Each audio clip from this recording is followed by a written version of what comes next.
مصرية يعني حقيقي، يعني عاملة اختراع يعني غريب وجديد من نوعه. بنرحب بيكي. اهلا بيكي.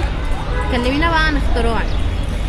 معاكم نرمين ناصر خليل، اصغر مخترعة مصرية على مستوى العالم من محافظة البحيرة. اولا انا عملت من فترة ابلكيشن سيلفي بيصور بالصوت للمكفوفين على مستوى العالم، طلع ترند على مستوى العالم. ففي اول فترة نزل فيه الابلكيشن في خلال 8 ساعات طلع ترند على مستوى العالم. 8 ساعات ان هو وصل ل100,000 شخص حمله، حاليا ان هو وصل ل1,000,000 شخص حمله.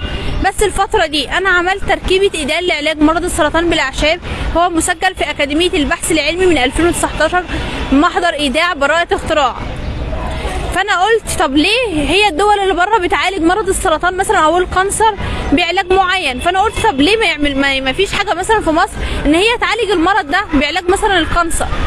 فانا قلت طب اعمل حاجه يتجمع، هو لغز اصلا ايدال ده ان هي مجموعه اعشاب.